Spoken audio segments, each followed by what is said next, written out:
موجود ہوں استنبول میں. میرے پیچھے آپ کو جگمگاتا استنبول نظر آ رہا ہے.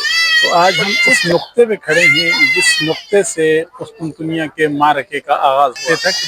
یہ جو علاقہ آپ کو نظر آ رہا ہے یہاں پہ جنگلات ہوا کرتے تھے. آپ کو سامنے برج نظر آ رہا ہے.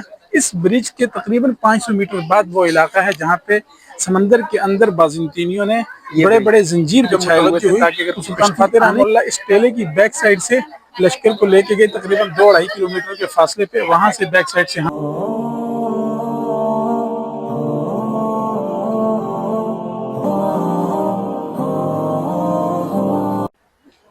بسم اللہ الرحمن الرحیم. میں ہوں انور غازی اور اس وقت موجود ہوں استنبول میں. میرے پیچھے آپ کو جگمگاتا استنبول نظر آ رہا ہے. اور جس جگہ پر ہم کھڑے ہیں یہ بہت اونچی جگہ اور تاریخی مقام ہے. یہ کون سی جگہ ہے, کیا مقام ہے, یہ بھائی نیلمی صاحب بتائیں گے, پھر میں آگے ویلاگ چلوں گا. ذرا بتائیے یہ کیا جگہ. بسم اللہ الرحمن الرحیم. الحمدللہ والصلاة والسلام علی رسول اللہ. مولانا یہ تاریخی مقام ہے اس اعتبار سے فتح قسطنطنیہ کے بڑے واقعات مشہور ہیں, بڑی اس کی تاریخ ہے. تو آج ہم اس نقطے پہ کھڑے ہیں جس نقطے سے قسطنطنیہ کے معرکے کا آغاز ہوا.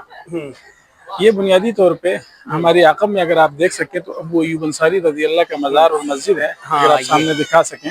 ہاں یہ جو مینار نظر آ رہی ہے. جی یہ مینار نظر آ رہے ہیں. تو یہ بنیادی طور پہ ایک ٹیلہ تھا. جی جہاں پہ ہم کھڑے ہیں یہ جنگلات کا علاقہ تھا, جنگل تھا. آج بھی جنگل موجود ہے اور اس کے ساتھ قبرستان ہے. اور یہ ایک ٹیلہ تھا. اس ٹیلے کے پیچھے اترائی والی جگہ تھی اور یہ بالکل اوپر چوٹی تھی. مسلمانوں نے جب قسطنطنیہ کو فتح کرنے کی ٹھانی, کئی کوششیں کی گئی. 800 سال تک سلسلہ چلتا رہا. 1453 میں جنوری سے لے کر مئی تک 3 کوششیں کی گئی. اور پہلی کوشش اور دوسری کوشش میں مسلمانوں کو کافی مالی طور پہ نقصان ہوا اور جانی طور پہ بھی نقصان ہوا. المہم 29 مئی 1453 کو یہ شہر فتح ہوا اور 29 مئی سے قبل 3 ہفتے تک یہ جو علاقہ آپ کو نظر آ رہا ہے یہاں پہ جنگلات ہوا کرتے تھے. سلطان فاتح رحمہ اللہ نے جنگی حکمت عملی کے پیش نظر کثیر تعداد میں درختوں کو کاٹا اور کاٹنے کے بعد ان درختوں سے 3 طرح کے ہتھیار بنائے. پہلا جو ہتھیار تھا وہ تھا کشتی جو بنائی گئی. دوسرے نمبر پہ جو ہتھیار بنایا گیا وہ تھے نیچے, یعنی کہ کشتیوں کو یہاں سے اس اونچائی سے سکیٹنگ کر کے پھسلا کر کے وہ جو نیچے آپ کو نظر آ رہا ہے پانی اس تک پہنچانا. اور تیسرا مجاہدین کو یا پھر اس وقت جو جنگجو تھے ان کو دشمن کے تیروں سے بچانے کے لیے ایسی گاڑیوں کا استعمال کی جن کے اوپر چھت لگی ہوئی ہو. وہ تینوں جو اسلحہ تھے وہ اس جنگل کی کٹائی سے یعنی کہ تیار کیے گئے. اور یہاں کی تاریخ کی کتابوں میں لکھا ہے کہ مسلمانوں نے تقریباً 700 کے قریب جو ہے وہ گھوڑے ذبح کیے. ان کے گوشت کو بانٹا گیا اور اس کی چربی اور اس کی کھال کو استعمال کیا گیا تاکہ جو کشتیاں بنائی گئی تھیں ان کو یہاں سے بنا کسی ضرر کے نقصان کے نیچے پانی تک اتارا جائے. اور یہ ساری کارروائی رات کے اندھیرے میں ہوئی تاکہ آواز بھی نہ پیدا ہو اور کشتیاں نیچے سے زخمی بھی نہ ہوں, یعنی کہ لکڑی جو ہے نا وہ کمزور نہ پڑے. تو 29 مئی کی رات کو تہجد کے وقت یا اس سے پہلے مسلمان اس اترائی سے, یہ جو آپ کو نظر آ رہا ہے یہاں سے نیچے اترے سمندر میں.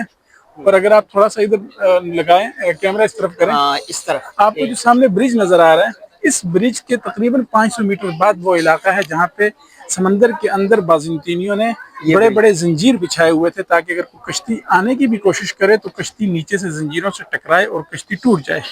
تو مسلمانوں کا جو پہلا قافلہ نیچے اترا اس میں 300 فدائی تھے جن فدائیوں نے اندھیرے میں وہاں پہنچ کر اپنی جان فدا کی اور زنجیروں کو کاٹا. پیچھے یہ جو علاقہ تھا اس علاقے میں کثیر تعداد میں جو ہے نا جنگجو وہ اپنی کشتیوں پہ موجود تھے, پر وہ یہاں سے کشتیاں انہوں نے یعنی کہ یہاں سے چلائی. اور وہ اس برج کی بیک سائڈ پہ وہ دیوار قسطنطنیہ کا بالکل وہ حصہ تھا جو سمندر کے ساتھ لگتا تھا یا اس خلیج کے ساتھ لگتا تھا. وہاں پہ پہنچ کر انہوں نے دشمن کی افواج کو اپنی طرف متوجہ کر لیا. جب دشمن کی 60 یا 70% فوج جو ہے نا ان مجاہدین کی طرف یا ان جنگجوؤں کی طرف جب متوجہ ہوئی تو سلطان فاتح رحمہ اللہ اس ٹیلے کی بیک سائڈ سے